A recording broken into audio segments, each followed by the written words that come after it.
चंद्रगुप्त, तुम्हें पता है अमीर और गरीब में सिर्फ एक चीज का फर्क होता है, धन। पर एक बात और सुनो चंद्रगुप्त, धन उसे नहीं मिलता जो दिन रात मेहनत करता है। धन उसे मिलता है जो जानता है कि मेहनत दूसरों से कैसे कराई जाती है। यानी धन हमेशा दिमाग वालों के पास जाता है, शारीरिक श्रम करने वालों के पास नहीं। शारीरिक श्रम से इंसान कभी अमीर नहीं बनता, उसके पास कभी पर्याप्त धन नहीं होता। ये बात तुम हमेशा याद रखना। पर्याप्त धन चाहिए, बहुत धन चाहिए तो अपनी मानसिक शक्ति को काम पर लगाओ। दिमाग से काम करो, हाथों से नहीं। राजा कभी स्वयं श्रम नहीं करता, सेठ साहूकार कभी खुद मजदूरी नहीं करता। मजदूरी वो करते हैं जो सबसे ज्यादा मेहनत करते हैं, और सबसे ज्यादा गरीब भी वही रहते हैं। चंद्रगुप्त ने विनम्रता से पूछा, गुरुदेव, फिर अमीर बनने का असली रहस्य क्या है? फिर धनी हर कोई क्यों नहीं बन जाता? चाणक्य मुस्कुराए, फिर धीरे धीरे बोले, चंद्रगुप्त, एक बात हमेशा याद रखना। अगर इस दुनिया की सारी संपत्ति आज गरीबों में बराबर बराबर बांट दी जाए तो कुछ साल बाद फिर वही होगा जो आज है। गरीब फिर गरीब हो जाएंगे और अमीर फिर अमीर। क्यों? क्योंकि अमीरी गरीबी धन से नहीं बनती, अमीरी गरीबी बुद्धि से बनती है। जो व्यक्ति अपनी बुद्धि के घोड़े दौड़ाता है उसे अमीर बनने में देर नहीं लगती। जो बुद्धि को सोने देता है और केवल शरीर से मेहनत करता रहता है वो जीवन भर गरीब ही रहेगा। धन बुद्धि का खेल है, मेहनत का नहीं। फिर चाणक्य ने कहा, आज मैं तुम्हें 7 ऐसे तरीके बताने जा रहा हूं जिन्हें जान लेने के बाद तुम्हें धनवान बनने से कोई नहीं रोक सकता। ये 7 तरीके चाणक्य नीति के सबसे गहरे सूत्र हैं। इन पर अगर तुम अमल करोगे तो एक दिन पूरा भारत तुम्हारे नाम का जयकारा करेगा। और फिर चाणक्य ने पहला सूत्र बताया, नियम 1, अपनी अक्ल में पैसा लगाओ। यह सबसे बड़ा निवेश है। अगर तुम सचमुच धनवान बनना चाहते हो, जीवन में वह ऊंचाई छूनी है जहां न पैसों की कमी रहे, न सम्मान की, न स्वतंत्रता की, तो सबसे पहला और सबसे जरूरी काम यह है कि तुम अपना सारा ध्यान, सारा पैसा और सारा समय सबसे पहले अपनी अक्ल पर लगाओ। मैंने तुम्हें पहले ही कहा था, शारीरिक श्रम छोड़ दो। हाथ पैर से मेहनत करने में कोई बुराई नहीं, लेकिन वो तुम्हें एक सीमा तक ही ले जाएगी। उस सीमा के बाद रुक जाओगे। मजदूर दिन रात हथौड़ा मारता है, फिर भी 2 जून की रोटी को मोहताज रहता है। क्यों? क्योंकि उसने अपनी अक्ल को कभी नहीं खोला। दिमाग के घुड्डे को दौड़ाओ, और दौड़ाने का मतलब है सीखो, सीखते रहो, जीवन के अंतिम क्षण तक सीखते रहो। जो व्यक्ति सीखना बंद कर देता है वो जीते जी मर जाता है, उसकी कमाई भी मर जाती है। नियम 2, मौके खुद नहीं आते, उन्हें पहचानना पड़ता है। अवसरः कालेन आगच्छति, कालेन च नश्यति, तम यः सन्नादति स सिद्धिं प्राप्नोति। अर्थात अवसर समय के साथ आता है और समय के साथ नष्ट भी हो जाता है। जो उसकी ध्वनि सुन लेता है वही सिद्धि प्राप्त करता है। धनवान बनना है तो सबसे दूसरा और सबसे नियम यह है कि तुम्हें अवसरों की आंखें खोलनी पड़ेंगी। अवसर कभी दरवाजा खटखटाकर नहीं आते। भाई साहब, मैं आपका मौका हूं, मुझे अंदर आने दो, कहते हुए नहीं आते। अवसर हमेशा भेष बदल कर आते हैं। कभी वो किसी मुसीबत के रूप में आते हैं, कभी किसी ताने के रूप में, कभी किसी दोस्त के मुंह से निकले एक वाक्य के रूप में। ज्यादातर लोग इन्हें देखकर कन्नी काट लेते हैं, और जो इन्हें पहचान लेते हैं वही करोड़पति, अरबपति बनते हैं। मैं तुमसे कहता हूं, अगर तुम धनवान बनना चाहते हो तो आज से यह प्रण कर लो, मैं कोई भी अवसर गंवाऊंगा नहीं। चाहे सीखने का हो, कमाने का हो, जुद्धने का हो, घूमने का हो, कुछ नया करने का हो, मैं उसे पकड़ दूंगा। याद रखो, धन तुम्हारे पास नहीं आता, धन तुम तक आने का रास्ता ढूंढता है, और वो रास्ता है अवसर। जितने ज्यादा अवसर तुम पकड़ डरोगे उतने ही ज्यादा रास्ते धन के लिए खुलते जाएंगे। और अगर तुम अवसरों को छूटते रहे तो चाहे कितना भी पहला नियम सीखना फॉलो कर लो, तुम्हारी सारी सीख बेकार हो जाएगी, क्योंकि सीख का इस्तेमाल करने के लिए मौका चाहिए। नियम 3, समय धन से भी कीमती है। अगर तुम सचमुच धनवान बनना चाहते हो, करोड़ों अरबों नहीं बल्कि वो स्वतंत्रता हासिल करनी है जहां पैसा तुम्हारा गुलाम बने, न कि तुम पैसे के गुलाम रहो, तो आज से एक बात हमेशा के लिए गांठ बांध लो, समय पैसों से 1000 गुना ज्यादा कीमती है। पैसा खो गया तो दोबारा कमा लोगे, लेकिन समय खो गया तो वो हमेशा हमेशा के लिए चला गया। एक बार गया तो लौटकर कभी नहीं आएगा। दुनिया के सारे अमीर लोग एक ही बात पर सहमत हैं, उनका सबसे बड़ा हथियार उनका समय था और सबसे बड़ी पूंजी उनका समय का अनुशासन था। अगर तुम आज भी अपना समय बर्बाद कर रहे हो तो तुम धनवान बनने के लायक नहीं हो, क्योंकि धनवान बनना कोई खेल नहीं है, ये युद्ध है। और इस युद्ध में जो सबसे ज्यादा अनुशासित होता है वही जीतता है। धन तुम्हारे पास तभी आएगा जब तुम उसे साबित कर दोगे कि तुम उसके लायक हो, और तुम ये तभी साबित कर सकते हो जब तुम अपना हर पल, हर सांस, हर मिनट उसे समर्पित कर दोगे। आज से प्रण कर लो, मेरा समय मेरा सबसे बड़ा खजाना है, मैं इसे किसी को छूने भी नहीं दूंगा, न फालतू लोगों को, न फालतू आदतों को, न फालतू विचारों को। मेरा हर मिनट मेरे लक्ष्य के लिए होगा। मैं 24 में से 24 घंटे अपने सपने को दूंगा। जब तक सांस है तब तक रुकूंगा नहीं। इसी एक नियम को जीवन में उतार लोगे तो 7 में से बाकी नियम अपने आप तुम्हारे जीवन में आने लगेंगे, क्योंकि जिसने समय पर कब्जा कर लिया उसने धन पर, जीवन पर, भाग्य पर कब्जा कर लिया। नियम 4, धन आने से पहले खुद को तैयार करो। धन कमाना कठिन नहीं है, सच में कठिन है धन को अपने पास रोकना। तुमने देखा होगा, लॉटरी लगी, 2-4 साल में कंगाल, सैलरी बढ़ी, 1 साल में फिर वही पुराना रोना, बिजनेस चला, 2 साल में फिर कर्ज में डूब गए। क्यों? क्योंकि धन आने से पहले उन्होंने खुद को तैयार नहीं किया था। वे बर्तन थे पर छलनी थे। पानी डालो सारा नीचे। मां लक्ष्मी बहुत चतुर हैं, वे वहां नहीं ठहरती जहां संयम नहीं, जहां नियंत्रण नहीं, जहां आदतें गंदी हैं। धन एक नदी है, अगर तुमने बांध नहीं बनाया तो वह बह जाएगी, और बांध बनता है तुम्हारे अंदर, तुम्हारी आदतों में, तुम्हारे चरित्र में। इसलिए आज का नियम सबसे कठोर और सबसे जरूरी है। धन आने से पहले खुद को तैयार करो। अगर तुम आज गरीब हो पर संयम सीख लोगे तो कल अमीर बनकर भी राजा बने रहोगे, और अगर आज अमीर हो पर संयम नहीं सीखा तो कल कंगाल बनकर रोगे। धन आता है तो तुम्हारी असली परीक्षा शुरू होती है। वह तुम्हें दिखाता है कि तुम सच में कौन हो। लालच है या संतोष, अहंकार है या विनम्रता, फिजूल खर्ची है या विवेक, दिखावा है या गरिमा। ज्यादातर लोग इस परीक्षा में फेल हो जाते हैं। पहली बड़ी सैलरी आई नहीं कि नई गाड़ी, नया फोन, पार्टी, शराब, मौज मस्ती। 2 साल बाद फिर वही पुरानी साइकिल। मैं तुमसे कहता हूं, धन आने से पहले खुद को ऐसा बना लो कि जब करोड़ों आए तब भी तुम पहले जैसे ही रहो। जूते पुराने हों या इतालवी, तुम्हारा चलना वही रहे। खाना ढाबे का हो या 5 सितारा, तुम्हारी भूख वही रहे। यही असली तैयारी है। लालच धन का सबसे बड़ा दुश्मन है। जैसे ही 2 पैसे हाथ में आते हैं, लालच कहता है, अरे यार अब तो जी ले, अब तो मौज कर, और तुम जीने के चक्कर में अपना भविष्य मार देते हो।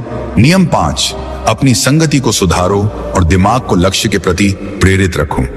तुम चाहे जितना भी सीख लो, जितने भी अनुभव कर लो, जितना भी समय लगाओ, अगर तुम्हारी संगति गलत है तो सब बेकार। तुम वही बनते हो जिनके साथ रहते हो। तुम्हारी कमाई, तुम्हारा चरित्र, तुम्हारा भाग्य, तुम्हारा भविष्य, ये सब तुम्हारे आसपास के 5 लोगों के औसत से तय होता है। तुम जहां बैठते हो, जिसके साथ चाय पीते हो, जिसके साथ रात को फोन पर घंटों गप्पे मारते हो, वही बताता है कि 10 साल बाद तुम कहां होगे। जो मनुष्य धनवान बनना चाहता है वह सबसे पहले अपनी संगति को देखे, क्योंकि जिस प्रकार लोहे की कील लोहे से ही तेज होती है, उसी प्रकार मनुष्य का चित्त उसी के समान हो जाता है जिसके साथ वह अधिक समय बिताता है। जब तुम नीच, आलसी, लंपट, नकारात्मक बोलने वाले लोगों के बीच रहते हो तो तुम्हारा मन भी वैसा ही हो जाता है। तुम्हें लगता है, अरे दुनिया में कुछ नहीं हो सकता, पैसा तो किस्मत से आता है, मेहनत करने से कुछ नहीं होता, और ऐसे विचारों से तुम स्वयं ही अपने पांवों पर कुल्हाड़ी मार लेते हो। पर जब तुम उच्च चिंतन वाले, धनवान, विद्वान, संयमी और लक्ष्यनिष्ठ लोगों के बीच रहते हो तो तुम्हारा मन भी ऊंचा उठने लगता है। तुम्हें स्वयं ही लगने लगता है, मैं भी कर सकता हूं। चंद्रगुप्त, जीवन में एक बात हमेशा याद रखना, उधार वो दीमक की तरह है जो रिश्ते को खोखला कर देता है, चाहे वो रिश्ता कितना ही मजबूत क्यों ना हो। और इन्हीं उधारों से धन की सबसे ज्यादा हानि होती है। जीवन में धन मांगने के लिए अक्सर हमारे अपने खास रिश्तेदार आते हैं, कभी कभी दोस्त भी, लेकिन हम ना कहने में हिचकिचाते हैं, डरते हैं कि कहीं रिश्ता टूट ना जाए। हकीकत यह है कि बहुत से लोगों को पता ही नहीं होता कि ना कैसे कहा जाए, क्योंकि उनके पास सही शब्द या तरीका नहीं होता। लेकिन आज मैं तुम्हें यही रणनीति बताऊंगा। जब कोई तुमसे उधार मांगने आए, अगर तुम ये 3 सवाल पूछ लोगे तो वो खुद ही उधार मांगने के बजाय कोई और बहाना बनाकर तुम्हारे यहां से चुपचाप निकल जाएगा। लेकिन चंद्रगुप्त, ये एक विद्या है जो डर से मुक्ति देती है। अगर तुम नहीं जानोगे तो हमेशा उलझते ही रहोगे, क्योंकि मैंने अक्सर देखा है कि लोग इसी वजह से अपनी जिंदगी की कमाई गंवा बैठते हैं। नमस्कार दोस्तों, डे इंस्पायर्ड चैनल में आपका फिर से स्वागत है। अगर आपको भी चाणक्य नीति पसंद आती है तो कमेंट में जरूर बताएं कि आप भारत के किस राज्य से ये वीडियो देख रहे हैं, ताकि हम समझ सकें कि हमारी बातें कहां कहां तक पहुंच रही हैं। और चलिए बिना देर किए वीडियो की शुरुआत करते हैं। दोस्तों, चाणक्य की ये बातें आज भी उतनी ही सच्ची हैं जितनी उस पुराने जमाने में थी। कल्पना कीजिए, चाणक्य के समय में पाटलिपुत्र की गलियों में एक साधारण व्यापारी रहता था। नाम था विष्णुदास। वो दिन रात मेहनत करके अपना व्यापार चलाता था, अनाज बेचता था और थोड़ी बहुत बचत करता था अपने परिवार के लिए। एक दिन उसका दूर का रिश्तेदार आया, बोला, भाई मेरी फसल बर्बाद हो गई है बाढ़ में, बस थोड़े पैसे उधार दे दो, अगली फसल में लौटा दूंगा। विष्णुदास का दिल पसीज गया। उसने अपनी सारी बचत दे दी, लेकिन महीने बीत गए, साल बीत गए, वो रिश्तेदार नजर नहीं आया। बाद में पता चला कि उसने वो पैसे अपनी ऐशो आराम में उड़ा दिए थे। विष्णुदास का परिवार भूखा रहा, बच्चे स्कूल नहीं जा सके, और वो रिश्ता, वो तो पहले ही खोखला हो चुका था। चाणक्य कहते थे, धन की रक्षा करना परिवार की रक्षा करना है। आज के समय में भी यही हो रहा है। लोग फोन पर मैसेज करते हैं, भाई इमरजेंसी है, 50,000 उधार दे दे, और हम देते हैं क्योंकि नहीं देना हमें बुरा लगता है। लेकिन सच्चाई ये है कि पैसा देने के बाद रिश्ता और मजबूत होने के बजाय कमजोर हो जाता है। क्यों? क्योंकि अगर पैसा वापस नहीं आया तो झगड़े शुरू हो जाते हैं, और अगर मांगो तो तुम विलेन बन जाते हो। अब सवाल यह है कि हम इस जाल से कैसे बचें। चाणक्य की नीति हमें बताती है कि भावनाओं में बहना बंद करो और बुद्धि से काम लो। मैं आपको बताऊंगा वो 5 तरीके जो चाणक्य ने बताए थे, लेकिन सरल भाषा में, जैसे कोई बूढ़ा गुरु अपने शिष्यों को समझा रहा हो। इन तरीकों से आप ना कह सकेंगे बिना किसी को दुख पहुंचाए। और हाँ, मैं इसमें चाणक्य के समय की कहानियां जोड़ूंगा, ताकि आप महसूस कर सकें कि ये सिद्धांत कितने पुराने हैं लेकिन आज भी काम करते हैं। जैसे आज के समय में कोई क्रेडिट कार्ड का इस्तेमाल करके कर्ज में फंस जाता है, वैसे ही उस जमाने में लोग साहूकारों के चंगुल में फंसते थे। लेकिन चाणक्य कहते थे, बुद्धिमान वो है जो कर्ज का जाल खुद नहीं बुनता। चलिए पहले तरीके से शुरू करते हैं। ये है, तुरंत जवाब न दो। चाणक्य इसे समय की ढाल कहते थे। जब कोई पैसा मांगे, चाहे वो कितनी बड़ी मुसीबत बता रहा हो, उसी वक्त हाँ या ना मत कहो। बस मुस्कुराकर कहो, भाई मैं तुम्हारी परेशानी समझता हूँ, लेकिन मेरा पैसा अलग अलग जगहों पर लगा हुआ है, मुझे अपने हिसाब किताब देखने दो, घर वालों से बात कर लूं, कल तक बता देता हूँ। ये 24 घंटे आपको सोचने का मौका देते हैं और सामने वाले की नीयत भी परख लेते हैं। चाणक्य के समय में एक राजकुमार था जो हमेशा जल्दबाजी में फैसले लेता था। एक बार एक जासूस उसके पास आया, बोला, महाराज मुझे तुरंत सोने की मुद्राएं चाहिए, दुश्मन की जासूसी के लिए। राजकुमार ने उसी वक्त दे दी। बाद में पता चला वो जासूस दुश्मन का था। चाणक्य ने राजकुमार को डांटा, समय लो, सोचो, तब फैसला करो। आज के समय में भी अगर कोई ट्रांसफर करने को कहे तो कहो, बैंक बंद है आज, कल देखते हैं। आप देखेंगे अगर जरूरत झूठी है तो वो इंतजार नहीं करेगा, किसी और के पास चला जाएगा। लेकिन अगर सच्ची है तो इंतजार करेगा। यह तरीका आपको आसान शिकार होने से बचाता है। मैंने खुद देखा है, मेरे एक दोस्त ने ऐसा किया। उसका चचेरा भाई आया, 20,000 मांगे। दोस्त ने समय मांगा। अगले दिन भाई खुद बोला, रहने दे, किसी और से ले लिया। बाद में पता चला वो पैसे पार्टी में उड़ाने थे। ऐसे छोटे छोटे अनुभव हमें सिखाते हैं कि धैर्य कितना बड़ा हथियार है। अब दूसरा तरीका, सवाल पूछो लेकिन तरीके से। 24 घंटे बाद जब वो वापस आए तो तुम सफाई मत दो कि पैसा क्यों नहीं है, बल्कि उनसे पूछो, भाई मैं मदद करना चाहता हूं लेकिन मुझे ये पैसा जल्दी वापस चाहिए क्योंकि मेरे अपने खर्च हैं। तुम्हारा वापस करने का ठोस प्लान क्या है? पैसा कहां से आएगा? ये सवाल उनकी नीयत को नंगा कर देता है। चाणक्य कहते थे, सवाल वो तीर है जो झूठ को भेद देता है। उनके समय में एक साहूकार था जो लोगों से उधार लेता था, लेकिन चाणक्य ने अपने शिष्यों को सिखाया, पूछो कैसे लौटाओगे। साहूकार हमेशा गोलमोल जवाब देता और लोग बच जाते। आज के समय में भी अगर कोई कहे सैलरी से दे दूंगा तो ठीक है, लेकिन अगर बोले चिंता मत कर, भरोसा रख, तो सावधान हो जाओ। तब तुम कहो भरोसा तो है लेकिन रिश्ता पैसों से ऊपर है। अगर पैसा नहीं लौटा तो रिश्ता खराब हो जाएगा और मैं वो नहीं चाहता। ये बात उन्हें सोचने पर मजबूर कर देगी। एक बार मेरी मौसी के साथ ऐसा हुआ। उनका भतीजा आया, पैसे मांगे। मौसी ने सवाल पूछा। भतीजा हकलाया और खुद ही बोला, रहने दे चाची, मैं किसी और से ले लूंगा। बाद में पता चला वो पैसे शेयर मार्केट में लगाने थे जहां वो हार गया था। ऐसे में सवाल पूछना आपको रक्षक बनाता है, न कि लुटेरा। तीसरा तरीका, सुरक्षा मांगो। चाणक्य इसे बंधक का नियम कहते थे।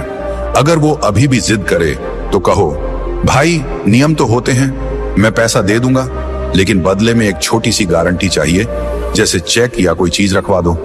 चाणक्य कहते थे, बिना बंधक के धन रेत में पानी है। उनके समय में लोग सोने की अंगूठी या जमीन का कागज रखवाते थे। एक कहानी है, चाणक्य के एक शिष्य ने एक व्यापारी से उधार मांगा। शिष्य ने कहा, मुझे भरोसा है, लेकिन चाणक्य ने हस्तक्षेप किया, भरोसा अच्छा लेकिन प्रमाण बेहतर। व्यापारी ने चेक मांगा और वो व्यक्ति भाग गया। आज के समय में पोस्ट डेटेड चेक मांगो। अगर वो नाराज हो जाए, बोले तुम्हें शक है, तो कहो नहीं भाई, ये तो बस सुरक्षा है। जो साफ नियत का होगा वो दे देगा, लेकिन जो नहीं वो खुद चला जाएगा। मैंने एक पड़ोसी को देखा जो हमेशा उधार देता था। एक बार उसने गारंटी मांगी और मांगने वाला नाराज हो गया, लेकिन बाद में पड़ोसी का पैसा बच गया क्योंकि वो व्यक्ति दूसरों को ठग रहा था। ये तरीका आपको मजबूत बनाता है और रिश्ते को बचाता है। चौथा तरीका, कमी का भ्रम पैदा करो। अगर वो कहे ठीक है घर वालों से बात कर लो, तो कहो यार पैसा तो था लेकिन अभी अभी फिक्स डिपॉजिट में डाल दिया, अगर निकालूंगा तो नुकसान होगा, अगर तुम वो नुकसान भरोगे तो निकाल लूं। चाणक्य इसे अभाव का माया कहते थे। उनके समय में एक राजा ने अपने मंत्री से कहा, मेरे पास खजाना है लेकिन अभी बंद है, अगर तुम खोलने का खर्च दोगे तो दे दूंगा।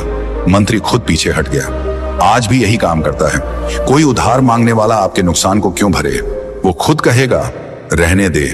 एक बार मेरे चाचा ने ऐसा किया। उनका दोस्त आया, पैसे मांगे। चाचा ने कहा बैंक से निकालूंगा लेकिन पेनल्टी लगेगी। दोस्त बोला नहीं, मैं किसी और से ले लूंगा, और पैसा बच गया। ये तरीका चतुराई से काम करता है, बिना झगड़े के। पांचवा तरीका, छोटा दान दो अगर मुसीबत सच्ची हो। चाणक्य कहते थे, दान से शत्रु भी मित्र बन जाता है। अगर कोई सच में बीमार है या बच्चे की फीस है तो पूरी रकम उधार मत दो। कहो भाई पूरी रकम नहीं दे सकता लेकिन इतना दे सकता हूं और वापस मत करना। इससे तुम्हारा ज्यादा पैसा बच जाता है, इज्जत बढ़ती है और वो दोबारा बड़ी मांग नहीं करेगा। चाणक्य के समय में एक गरीब किसान राजा के पास आया। राजा ने पूरी मदद नहीं दी लेकिन छोटी मदद की। किसान हमेशा आभारी रहा। आज के समय में भी अगर कोई 50,000 मांगे तो 5,000 दे दो दान में, वो खुश होगा और तुम सुरक्षित। मेरी एक बहन ने ऐसा किया। उसकी सहेली आई, पैसे मांगे। बहन ने छोटी रकम दी और रिश्ता मजबूत हो गया। अब अगर रकम बड़ी हो जैसे लाखों, तो कागजी काम जरूरी। चाणक्य कहते थे, लेखन बिना व्यवहार विवाद का बीज है। एग्रीमेंट बनाओ, चेक लो, जो साफ होगा वो मान जाएगा, जो नहीं वो भागेगा। अंत में चाणक्य की सीख, रिश्ते की कीमत समझो। अगर पैसा न देने से रिश्ता टूटे तो वो रिश्ता था ही नहीं। स्वयं की रक्षा करो। आज से नियमों को अपनाओ, समय लो, सवाल पूछो, गारंटी मांगो, कमी दिखाओ, दान दो। ना कहना आत्मसम्मान है।